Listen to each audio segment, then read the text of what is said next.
सायंकाळच्या या मननचिंतनामध्ये S church Nandurbar, Dudhale शिवार आणि शहारोनच्या वतीने आपणा सगळ्यांचं सहर्ष स्वागत आम्ही करतो.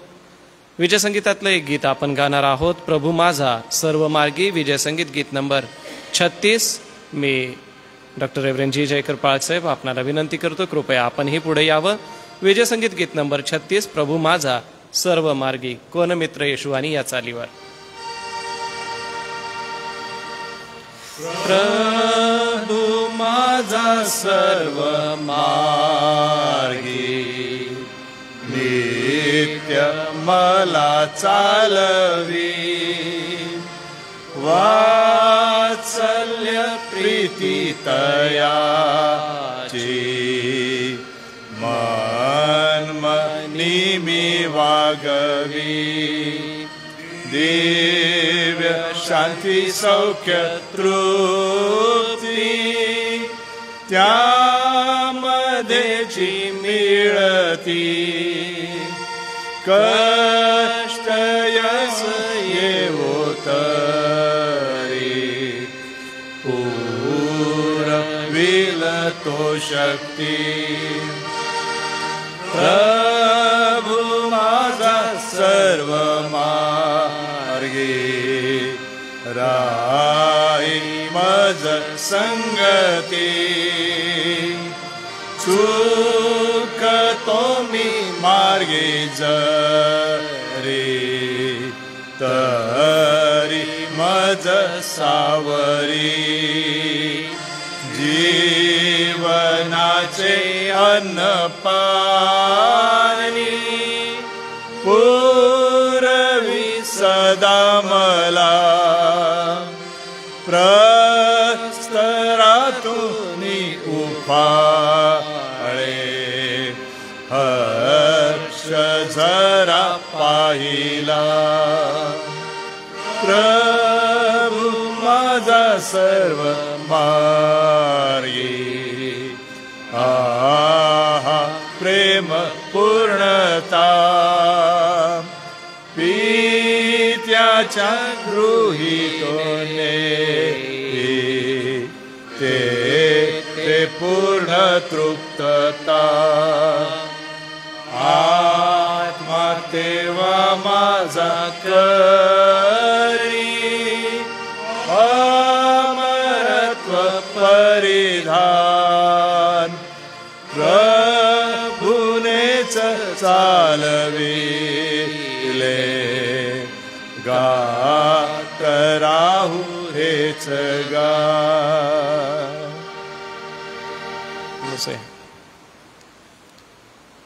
गुरुवारच्या दिवशी आपण अध्ययन करत असतो आणि सोबतच ह्या अध्ययनाला आपण मननामध्ये देखील घेत असतो. सन्माननीय डॉक्टर रेव्हरंड जी जयकर पाळक साहेब हे अध्ययन आपल्याला देत आहेत आणि ह्या अध्ययनामध्ये आपल्या सगळ्यांची विश्वासात नक्कीच वाढ होत आहे असा माझा विश्वास आहे. आजच्या अध्ययनाकडे जाण्यापूर्वी आपण प्रार्थना करणार आहोत, दिवसभरासाठी आभार मानणार आहोत.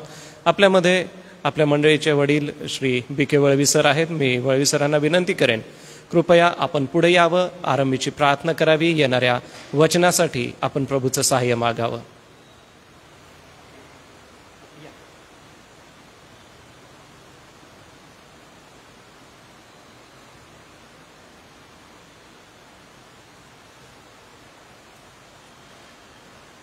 आमच्या प्रभुराया, आम्ही तुला धन्यवाद देतो.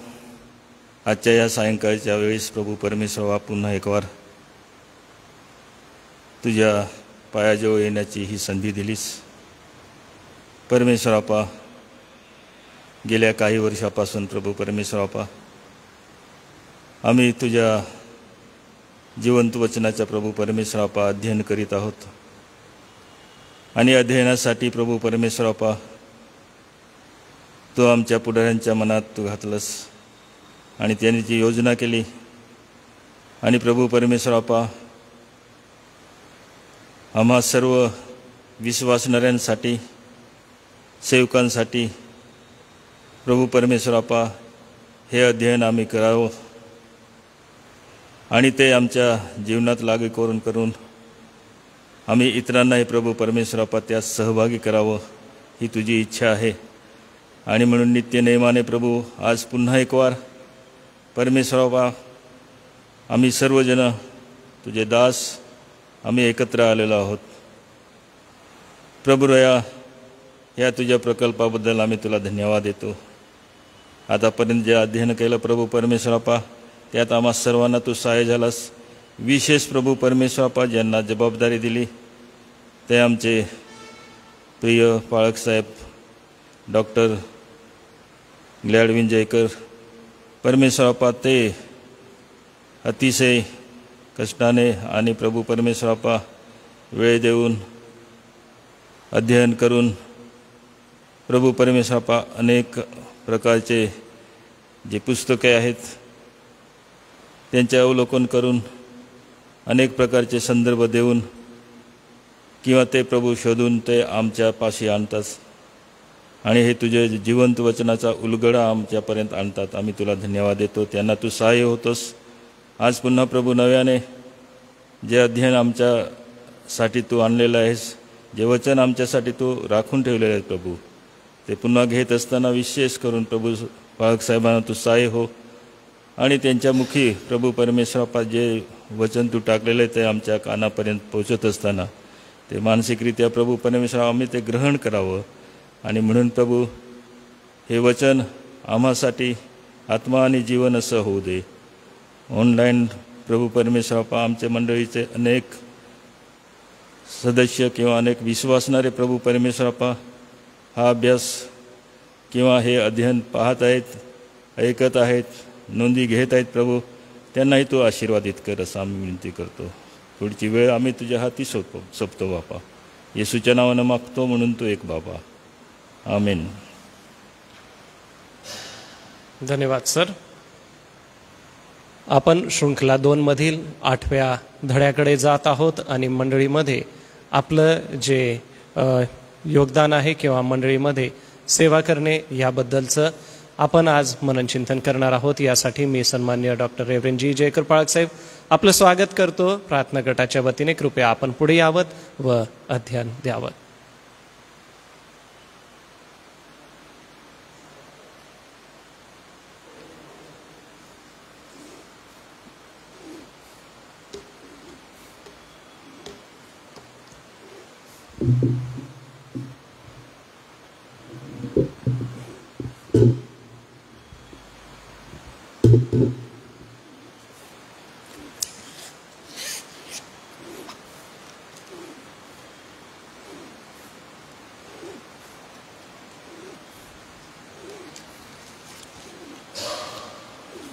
हॅलो. आजच्या सायंकाळी परमेश्वराचा धन्यवाद करीत पुन्हा एकदा आपण बिल्ड इंटरनॅशनल तर्फे आपल्या गटागटांमध्ये सॉक्रेटिक मेथड किंवा सुकराती पद्धतीने जे अध्ययन करीत होतो, साधारणपणे 3 वर्ष आपण ते केल्यानंतर त्याचा गोषवारा यासाठी देण्यात येत आहे की आता ज्यांना ज्यांना आपला अभ्यास नोंदवायचा आहे, तपासायला टाकायचा आहे आणि त्या आधारे त्यांना जर काही प्रशस्तीपत्रक हवं आहे तर त्यांना विशेषतः सेवकांना आणि मंडळीच्या नेत्यांना त्याचा लाभ व्हावा म्हणून ही मार्गदर्शनपर नोंदी मी आपणासमोर देत आहे. हे आपल्याला पहिले ऐकलेलं आहे, आपण अनेक गोष्टी आपण समजता, ह्याची पद्धत आपल्याला ठाऊक आहे की या शृंखलेमध्ये पहिली तत्वे म्हणून 13 पुस्तकांचा संच आहे. 4 पुस्तकांचा पहिला संच, पुढच्या 4 पुस्तकांचा दुसरा संच आणि 5 पुस्तकांचा अंतिम संच, सोबत 14वं पुस्तक म्हणजे जे नेते आहेत, पाळक स्वार्थिक आहेत, पंच किंवा पुढारी आहेत, त्यांनी 14वं पुस्तक अभ्यासायचं आहे. ते आहे मार्गदर्शिका. शिक्षणासाठी ज्या गोष्टी करायला पाहिजे त्याचं वेगळं एक पुस्तक आपल्याला देण्यात आलं होतं, मार्गदर्शिका नावाचं. त्यामध्ये हा अभ्यासक्रम कसा राबवावा किंवा कसा चालवला जातो याचं पुन्हा एकदा सविस्तर शिक्षण देण्यात आलेलं आहे. आणि ह्याची रचना सुटसुटीत सोपी आहे.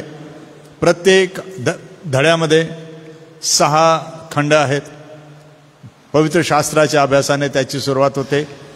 तज्ज्ञांचा सल्ला आपण घेतो, आपले मुद्दे आणि विचार लिहितो, त्यातून आपण काय करायला पाहिजे याची थोडीशी आपण आखणी करतो. नंतर आपल्याला समजलेलं सत्य तत्वामध्ये आपण बदलतो आणि शेवटी 6व्या धड्यामध्ये त्याचा सर्व सारांश आणि लागूकरण आपण लिहितो. ह्या 13 पुस्तकांमध्ये हीच एक पद्धत आहे. त्यामुळे सातत्याने आपण केलं असल्यामुळे ही पद्धत आपण सहज आत्मसात केली असावी असं मला वाटतं. आज सायंकाळी दुसऱ्या शृंखलेतील शेवटलं पुस्तक म्हणजे पुस्तक क्रमांक 4 किंवा सिरियली किंवा शृंखलेत पाहिलं तर 8वं पुस्तक आहे आणि 8व्या पुस्तकाचा आज दुसरा धडा आपण बघणार आहोत. आणि भविष्यातील पिढ्यांची बांधणी करणे आणि खऱ्या यशाचे रहस्य काय आहेत या तत्वांना शोधत असताना आजचं तत्व दुसऱ्या धड्यामध्ये आपण जे शिकणार ते आहे आपण स्थानिक मंडळीत गुंतवणूक करावी किंवा करा. स्थानिक मंडळीत गुंतवणूक करा.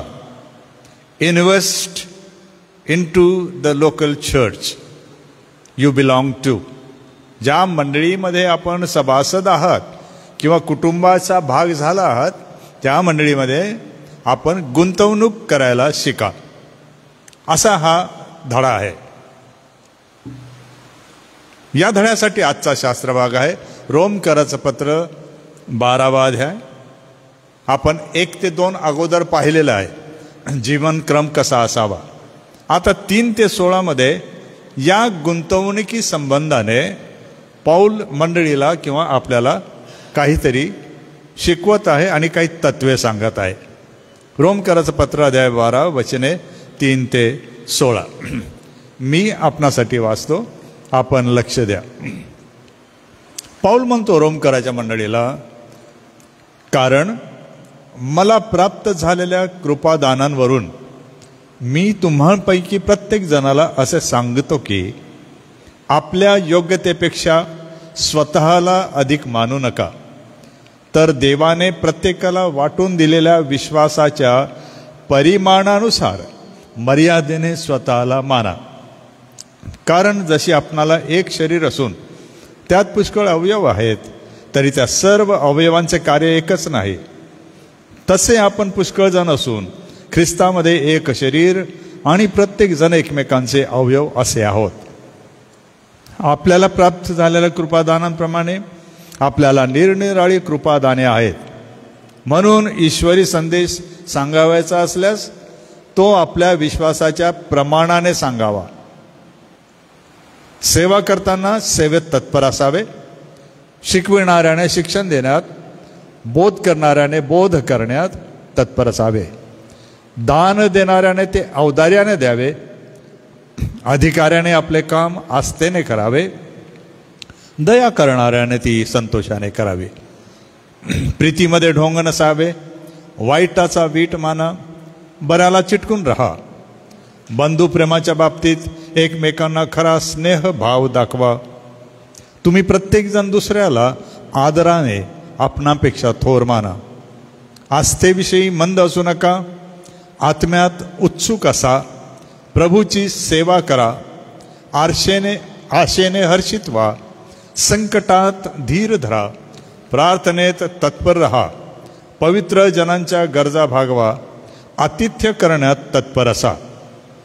तुमचा छळ करणाऱ्यांना आशीर्वाद द्या, आशीर्वादच द्या, शाप देऊ नका. आनंद करणाऱ्यांबरोबर आनंद करा आणि शोक करणाऱ्यांबरोबर शोक करा.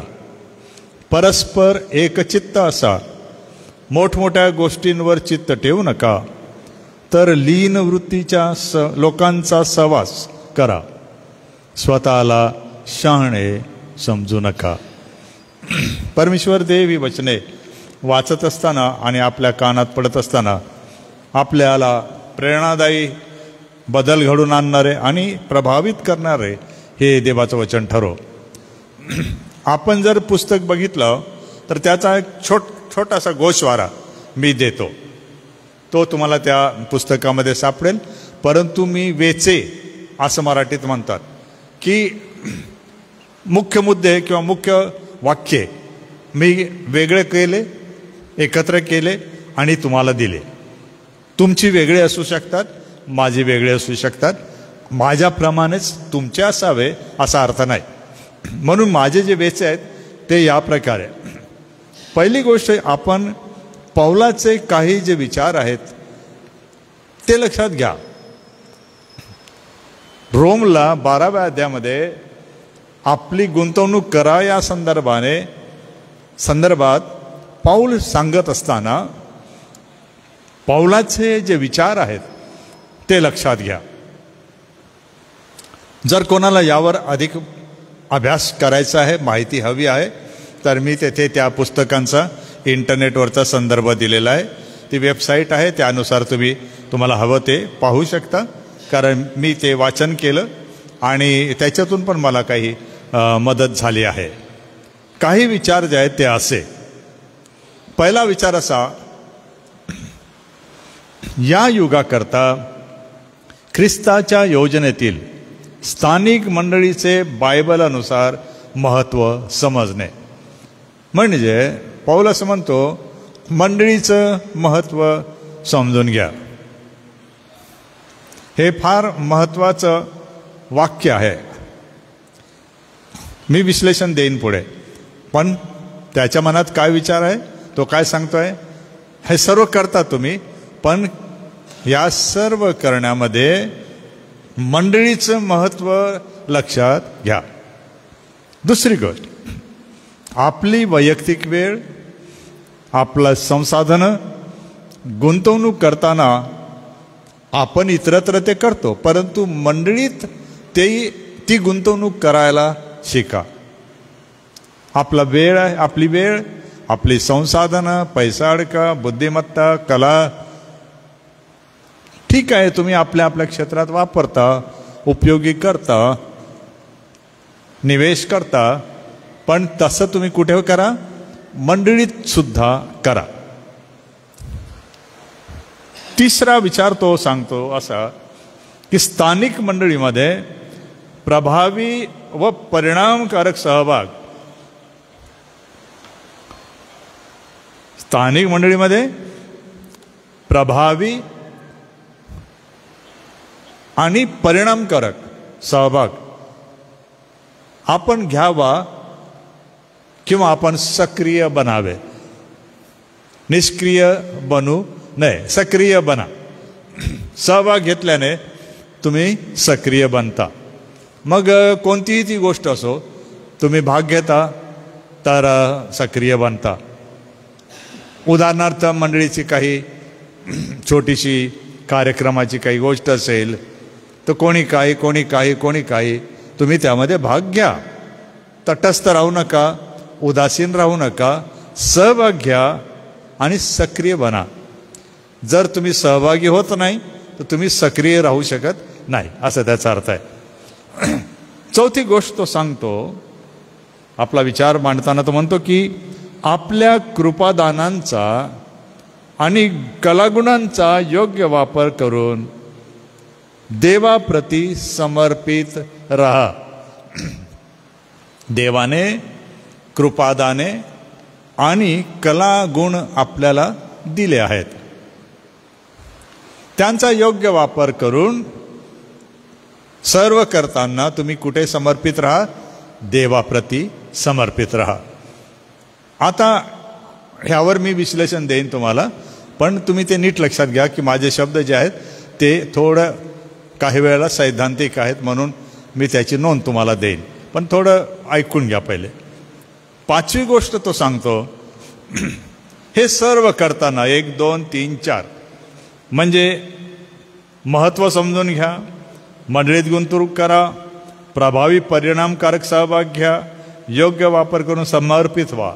हे सर्व करताना आपण येशू ख्रिस्ताचे आजन्म शिष्य आहोत याची आठवण ठेवा. हे सर्व करताना, ह्याच्यामध्ये व्यस्त असताना, गुंतवणूक करताना आपण काय लक्षात ठेवायचं आहे, शेवटपर्यंत, मरेपर्यंत मी कोण आहे, प्रभू येशू ख्रिस्ताचा शिष्य आहे. आपली पदं असतात ती जातात, आपल्या जागा असतात ते जातात, आपला पेशा असतो तो जातो. कधी कधी व्यवसाय असतो तो आपण बंद करतो, परंतु त्या सर्व करण्यामध्ये आपण ही गोष्ट विसरू नये की आमरण म्हणजे मरेपर्यंत, म्हणजे शेवटल्या श्वासापर्यंत मी कोण असावा? येशूचा शिष्य. मग तुम्ही मोठे पुढारी असा, मोठे श्रीमंत असा, तुम्ही व्यावसायिक असा, मोठे शिक्षक प्राध्यापक असा, तुम्ही पाळक स्वार्थिक असा, बिशप असा, तुम्ही कोणी असा, परंतु हा धोका लक्षात घ्या की ज्या वेळेस तुमचं काम संपलं त्यावेळेस तुम्ही हा धोका पत्करू शकता की काम संपलं, माझं शिष्यत्व पण संपलं. म्हणून आपण जो बाप्तिस्म्याच्या वर्गामध्ये शिकवण देतो शिष्य बनणे आणि नंतर अभ्यास जो करतो तत्वांचा, हे आपल्याला काय शिकवतं? प्रथम आणि अंतिम माझ्या जीवनाचं जे ध्येय आहे ते येशूचा शिष्य बनणे आहे आणि त्याच्यातच माझं जीवन संपणे आहे. आणि धोका काय? की माझं मंडळीमधलं काम संपलं, माझं शिष्यत्व संपलं, माझा व्यवसाय संपला, माझं शिष्यत्व संपलं, माझी नोकरी संपली, माझं शिष्यत्व संपलं, माझं पाळकीपण संपलं, माझं शिष्यत्व संपलं. मी त्या शिष्यत्वांच्या अटी, ज्या अटींना मान्य करून येशूला शरण आलो, ते कधीही विसरता कामा नये, असा त्याचा अर्थ आहे. की ज्या वेळेस पहिल्यांदा आपल्याला तारण, पापमुक्ती याचा आनंद मिळाला आणि जे शब्द आपण येशू ख्रिस्ताला आणि देवाला दिले ते माझ्या कबरेवरचा दगड बनले पाहिजे, हा तो विचार आहे. आणि धोका काय? की काही अशा प्रसंगामध्ये आपण विसरून जातो किंवा टाकून देतो. नाही हो आता मी पाळक नाही, नाही हो आता मी नोकरीवर नाही, नाही हो आता मी असा नाही, आता तसा नाही, मी माझ्या मनचा राजा आहे, मी कसाही जगेन, मला काही सांगू नका. आणि त्यामुळे शिष्यत्वाला कलंक लागतो आणि आपण प्रभावी आणि परिणामकारक मंडळीमध्ये गुंतवणूक रिटायरमेंट झाल्यावर किंवा व्यवसाय संपल्यावर, मुदत झाल्यावर करू शकत नाही. कारण आपण असं मानतो की आता मला काय घेणं आहे, मला काय घेणं आहे. तर पौल असा इशारा देतो रोमच्या मंडळीला, याकडे तुम्ही लक्ष द्या की तुम्ही स्थानिक मंडळीचं महत्त्व लक्षात घ्या, तुम्ही गुंतवणूक तेथे करा, तुम्ही सक्रिय बना, तुम्ही समर्पित राहा. आणि हे सर्व करताना काय करा? तुम्ही स्वतःला सांगा, मी कोण? तर तुम्हाला हे सांगता आलं पाहिजे, मी येशूचा कोण आहे? शिष्य. आता मी कोणाचं उन्नत दुनं काढत नाही, कारण कधी कधी असं लोकांना वाटतं की मी अनेकांना ओळखतो, अनेक मला ओळखतात, काही गोष्टी मी सांगतो तर जाणून बुजून सांगतो, तसं काही नाही आहे. जेव्हा मी माझं स्वतःचं फेसबुक अकाउंट उघडलं तेव्हा मी खूप विचार केला, मोठ्या प्रमाणावर माझ्या मित्रांचा सल्ला घेतला की मी माझी ओळख तिथे काय टाकू. मला लोक जेव्हा पाहतील, माझे मित्र बनतील, तर माझी ओळख जिथे आहे तिथे मी कोण याचं उत्तर त्यांना काय दिसेल. आणि त्यांनी मला मजेदार सल्ला दिला, तो असाच होता, तू कोण आहेस? येशूचा अनुयायी. तेथे लोकांना दिसू दे, वाक्य लिही, मी येशूचं अनुकरण करणारा शिष्य आहे. तुम्ही माझं फेसबुकवरती वाचू शकता आणि मग मी त्याचा वापर करतो. तर याचा अर्थ असा आहे की तुम्हाला जे पण क्षेत्र आहे तुम्ही त्याचा वापर करताना मूलभूतरित्या प्रथम आपण कोण आहोत? शिष्य. कोणाचे? प्रभू येशूचे. आणि मग मंडळीमध्ये सभासद. जसे शरीराचे अवयव, जसे कुटुंबाचे घटक, तसे देवाच्या मंडळीचे आपण भागीदार. हा या धड्याचा सारांश आहे. या धड्यामध्ये काही प्रश्न होते, त्यांची उत्तरं मी तुम्हाला दिलेली आहेत. 4 प्रमुख प्रश्न या धड्यात आहेत, त्यांची उत्तरं पहिले मी देऊन देतो, म्हणजे तुम्हाला लक्षात येईल की मी काय सांगत आहे. पहिल्या प्रश्नामध्ये असं विचारलेलं होतं की जेव्हा तुम्ही सहभाग घेता आणि गुंतवणूक करता येशूचे शिष्य बनून तेथे तुम्ही जगता, उठता, बसता, मरता, तर तुमच्या जबाबदाऱ्यांमध्ये तुम्ही एकमेकाप्रती जबाबदार आहात का याची जाणीव आहे का? म्हणजे मी अमुक व्यवस्थेबद्दल जबाबदार, मी अमुक कामाबद्दल जबाबदार, मी अमुक कार्यक्रमाबद्दल जबाबदार, मी अमुक प्रवचनाबद्दल जबाबदार, मी अमुक गाण्यांबद्दल जबाबदार. ठीक आहे, परंतु आपण एकमेकांप्रती जबाबदार आहात का? आणि आपल्याला त्याचं उत्तर द्यायचं आहे की होय, आपल्याला जबाबदार मंडळीचे घटक म्हणून कौटुंबिक जबाबदारी आहे, सामाजिक आहे, मंडळीविषयक आहे आणि वैयक्तिक पण आहे. अनेक प्रकारच्या जबाबदाऱ्या आपल्याकडे आहेत.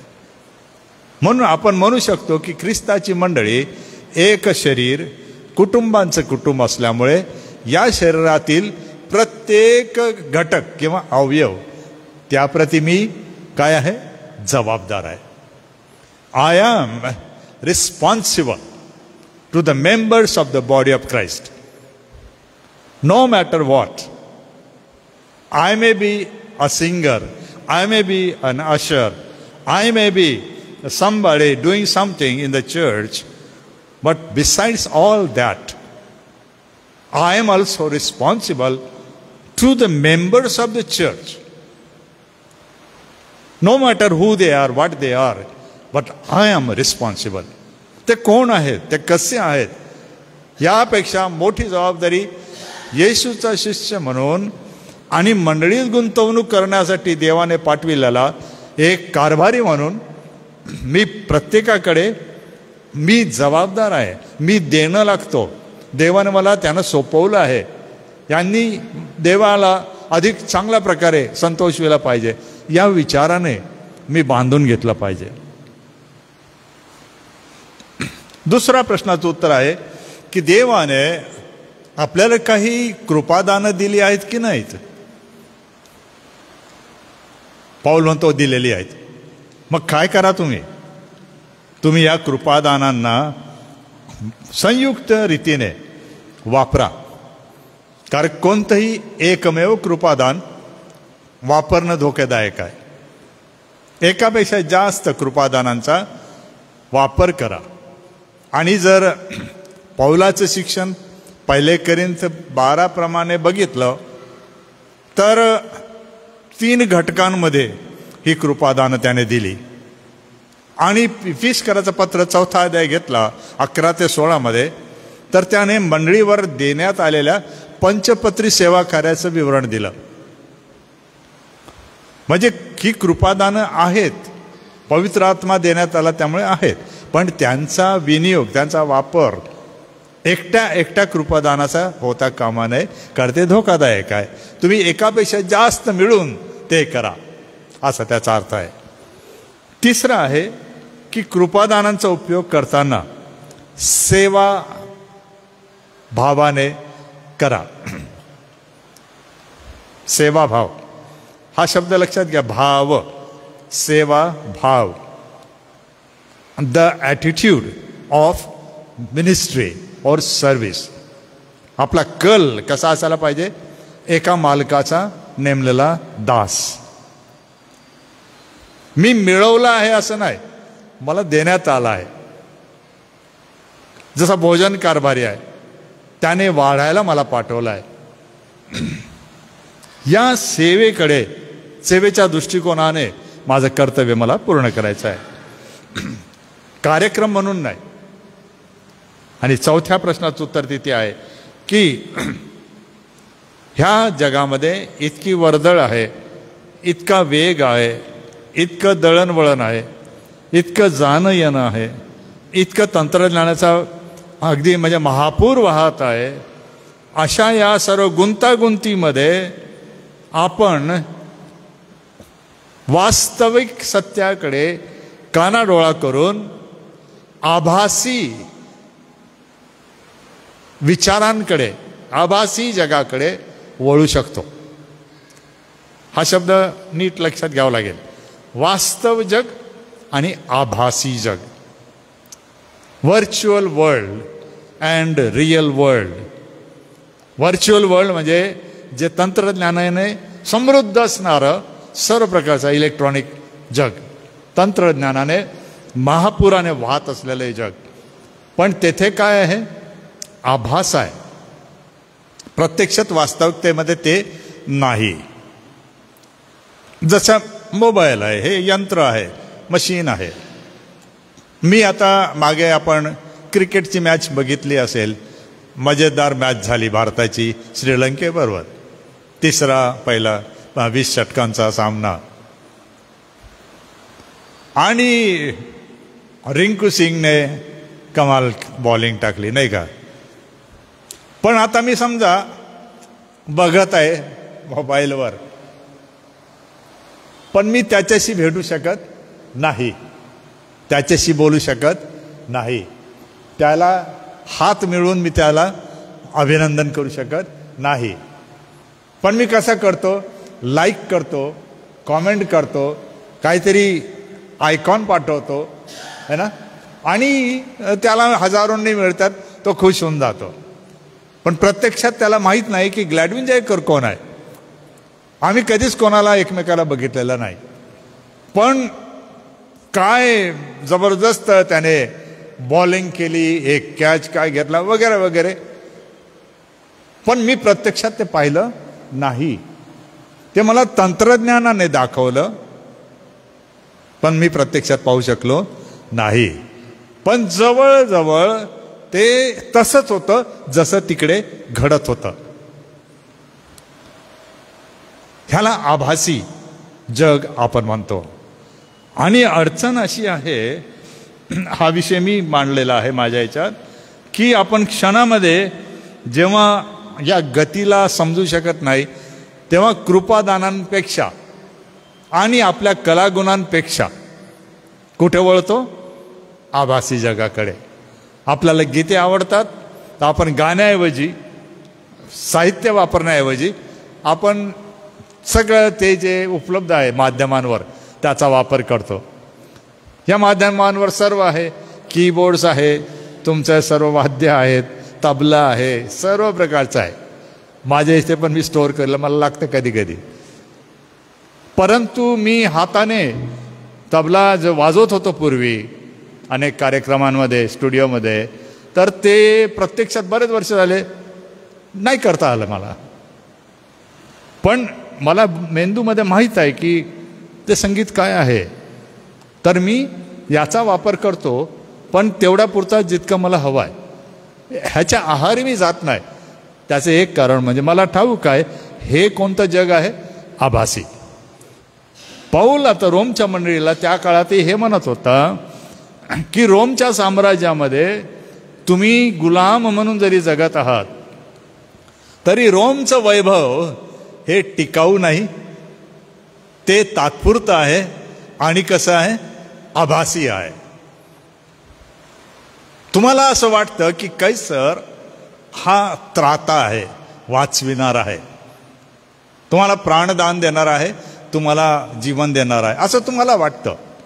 तुमची काळजी घेणारा आहे, तुम्हाला मदत करणारा तो आहे, तो तुमचा सम्राट आहे, तुम्ही त्याची प्रजा आहात. प्रत्यक्षामध्ये पौल असं म्हणतो, पण तुमच्या पापांची क्षमा कैसर करू शकतो का? त्याला तो दुसऱ्या प्रकारे विचारतो मग, की तुम्ही खटल्यामध्ये गुन्हेगार म्हणून पकडले गेलात, सादर केले गेलात, आणि तुमच्या विरुद्ध सबळ पुरावा मिळाला की तुम्ही अपराधी आहात. तुम्हाला कोण सोडवेल?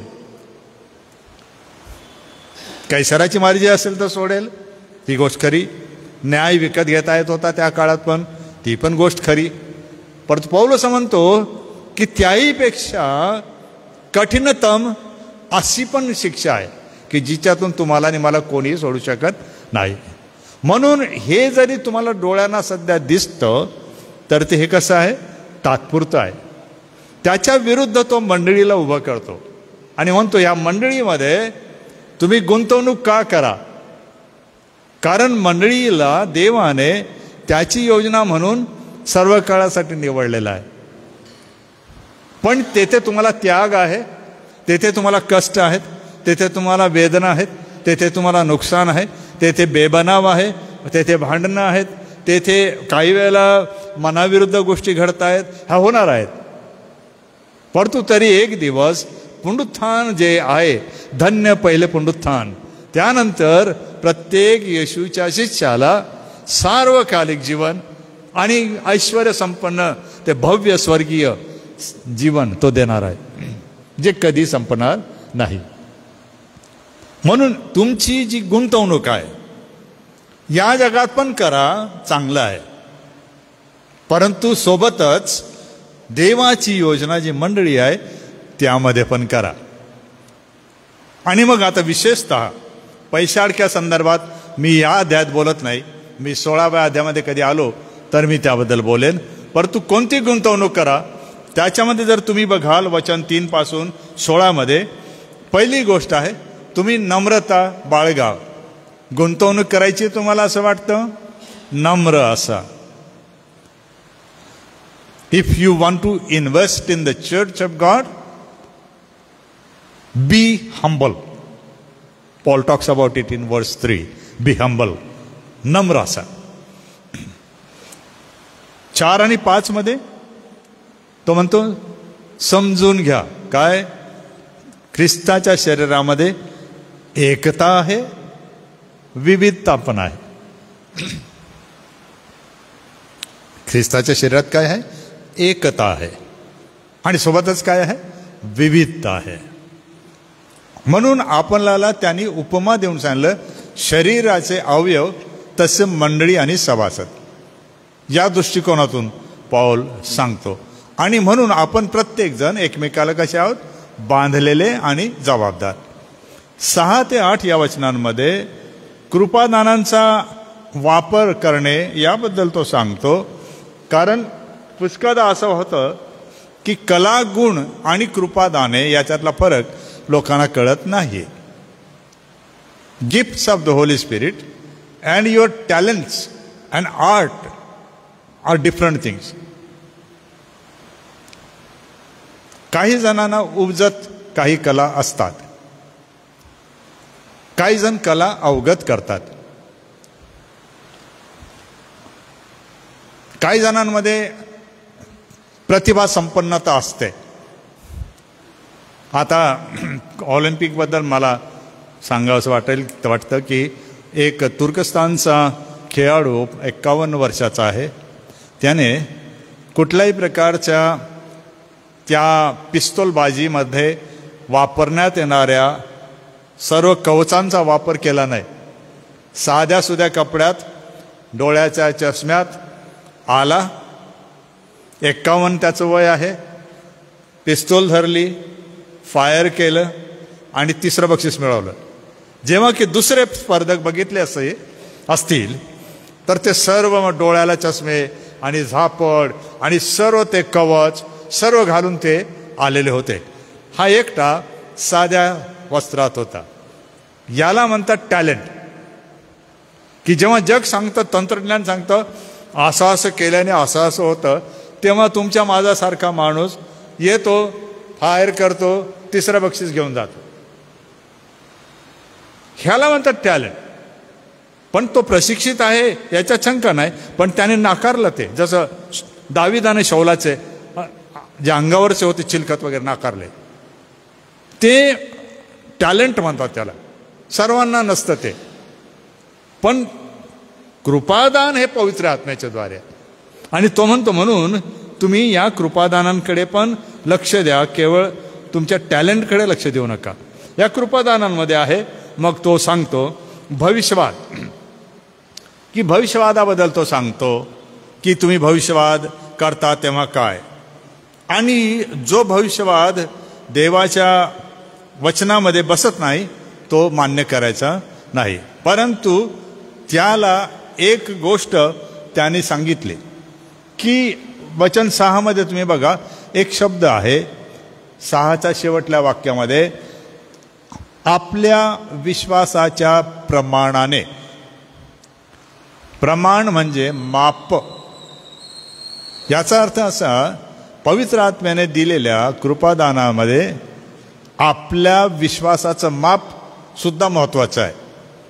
म्हणजे दान पवित्र आत्म्याचं आहे, परंतु तुमच्यामध्ये माझ्यामध्ये त्याचं माप किती मोठं आहे त्यावर ते कृपादान वापरलं जाईल. तुमचं माप छोटं आहे, त्याचा वापर छोटा होईल. थोडा मोठा आहे, थोडा मोठा होईल, असं त्याचा अर्थ आहे.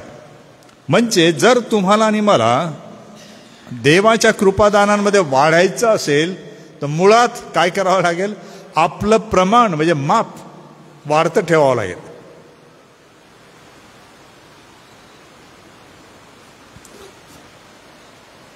भविष्यवाद. पुढे तो म्हणतो की सेवा, मिनिस्ट्रीज, सेवा कार्य. तिसरी गोष्ट म्हणतो शिकवणे, अध्यापन, जे मी करतो सहसा तुमच्यासोबत. अध्यापन हे काय आहे, पवित्र आत्म्याचं कृपादान आहे. आणि ते वाढतं असलं पाहिजे, ते चांगलं आहे. आपण का पवित्र शास्त्राचा मंडळीमध्ये अभ्यास करत आहोत की देवाने कृपादान दिलं आहे आपल्याला, पण आपण आपल्या विश्वासाचं प्रमाण वाढतं करावं, म्हणजे आपली सेवा सुद्धा वाढेल, असा त्याचा अर्थ आहे. अध्यापन करणे हे पवित्र आत्म्याचं काय आहे, कृपादान आहे. परंतु शालेय शिक्षण घेणे आणि अध्यापक बनणे याच्यात थोडा फरक आहे. शालेय शिक्षणामध्ये ती कला, शिक्षण कला, यामध्ये ते मोडतं. अध्यापन जे पवित्र आत्म्याचं कृपादान आहे ते वेगळं आहे. देणारा, औदार्य संपन्न, देणं सुद्धा काय आहे, कृपादान आहे. देणं टॅलेंट नाही, कला नाही, ते आहे कुठेतरी, परंतु देणं पण काय आहे, देवाच्या पवित्र आत्म्याचं कृपादान. कधी कधी काही लोक अगदी म्हणजे जसं त्या विधवेबद्दल येशूने सांगितलं, जे होतं नव्हतं त्याच्यातून तिने दिलं. फिलिपैकराच्या मासेदुनियाच्या मंडळाबद्दल लिहिलं, त्यांनी आपल्या शक्तिपालीकडे दिलं. हे कृपादान देवाच्या पवित्र आत्म्यासह तो देतो.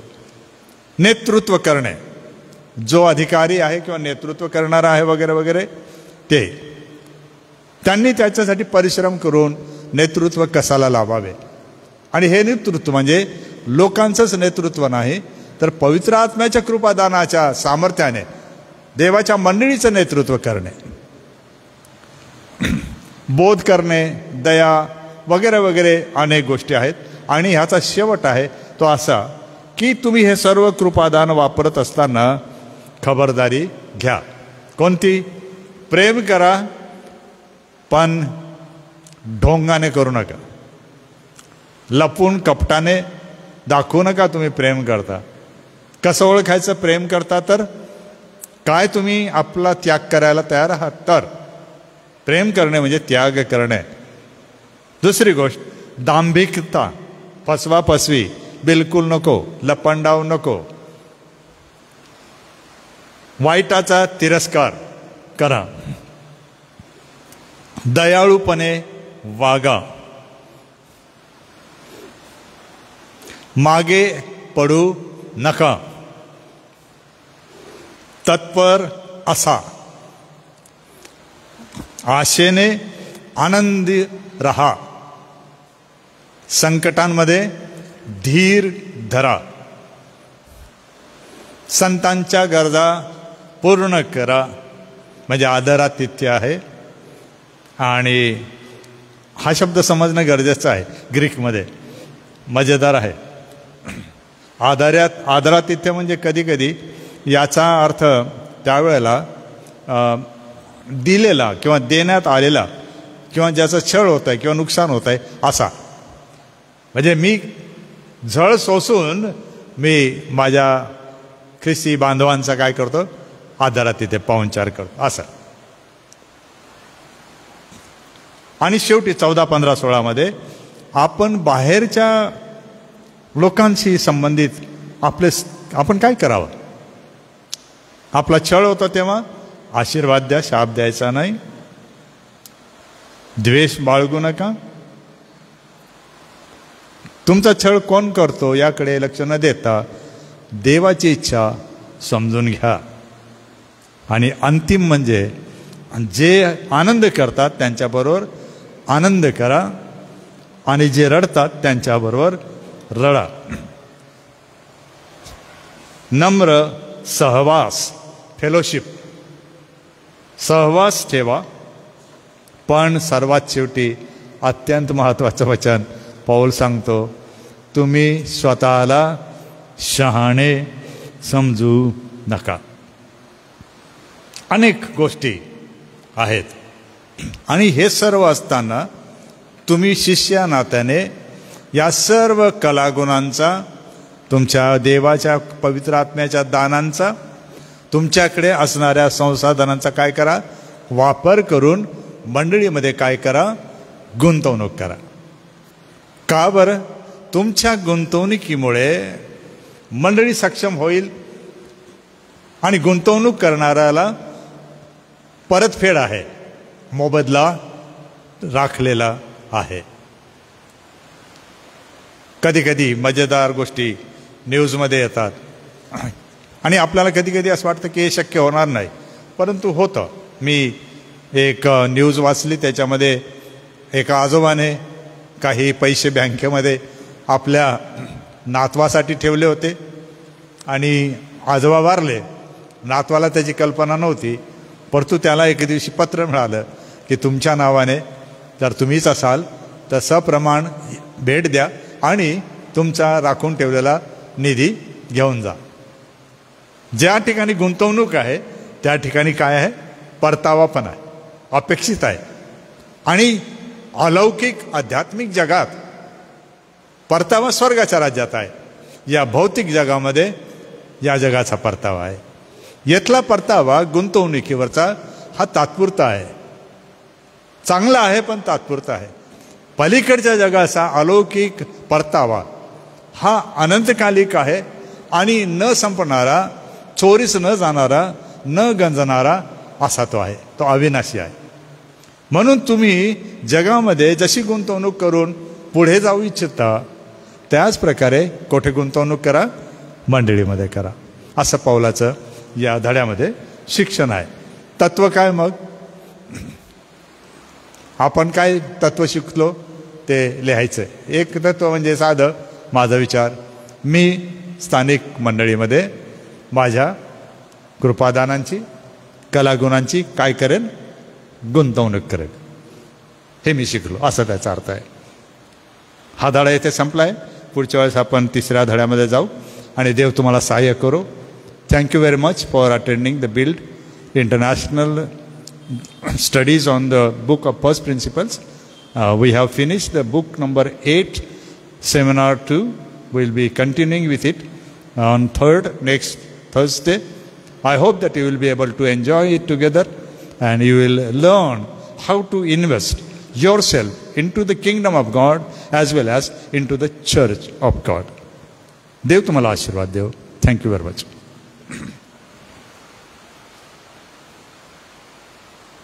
किती महत्त्वपूर्ण गोष्टी आम्हाला ह्यातून शिकायला मिळाल्या, ह्यातून मार्गदर्शन मिळालं. प्रभुदेव बाप, ऐकलेल्या वचनानुसार आपल्या सगळ्यांची आध्यात्मिक वाढ करो. मी पुन्हा एकवा डॉक्टर रेव्हरंड जी जय कृपाळक साहेब आपलं मनपूर्वक आभार मानतो आजच्या वचनाच्या सेवेसाठी आणि परमेश्वर पित्याला धन्यवाद देतो. नित्याचे प्रार्थना विषय आहे ते घेऊन आपण प्रार्थना करणार आहोत. यासाठी आदरणीय रेव्हरंड LP वळवी पाळक साहेब आपण पुढे यावं. नित्य प्रार्थना विषय आहेत ते घेऊन आपण प्रार्थना करावी. त्यानंतर प्रभूची प्रार्थना आणि आशीर्वाद सुद्धा रेव्हरंड LP वळवी पाळक साहेब देतील. उद्याच्या सूचना घेऊन आजचं मनन आपण थांबवणार आहोत.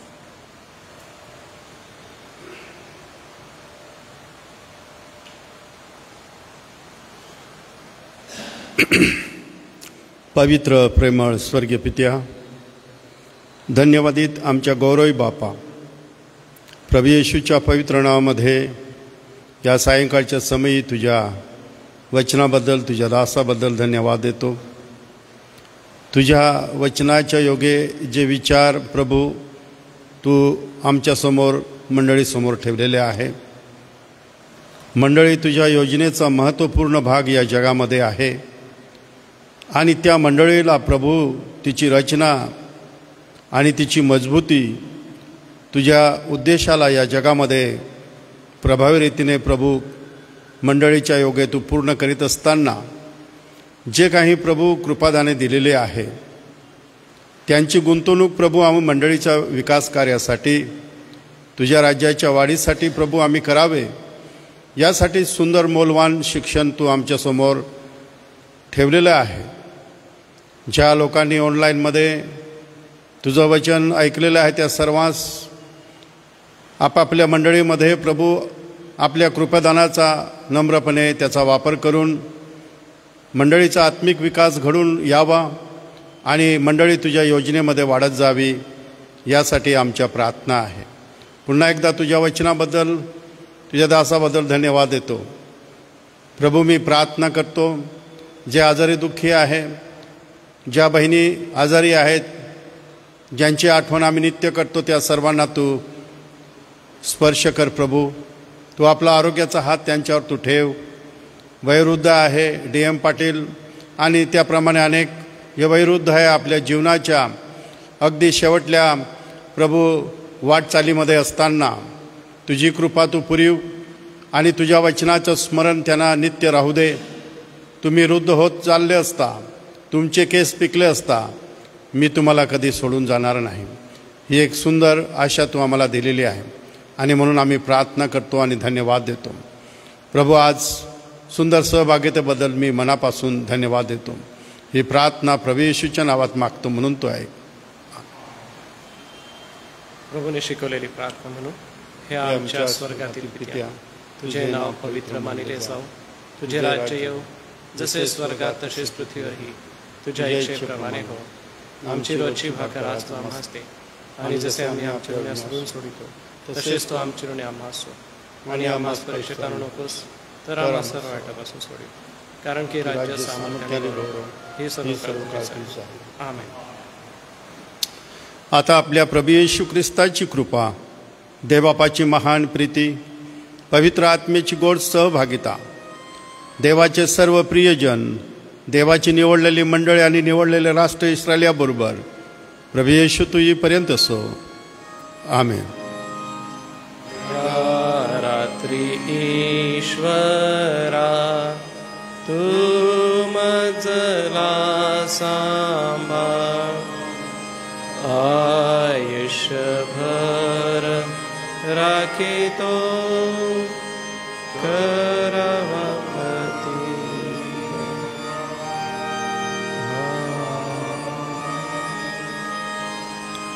उद्यासाठी सूचना आहे. उद्या महिन्याचा पहिला शुक्रवार असल्याने आपण साखळी प्रार्थना घेणार आहोत. सकाळी 8 वाजेपासून साखळी प्रार्थनेला आरंभ होईल व सायंकाळी 6 वाजता मनन चिंतन सुद्धा होईल. सर्वांना सलाम.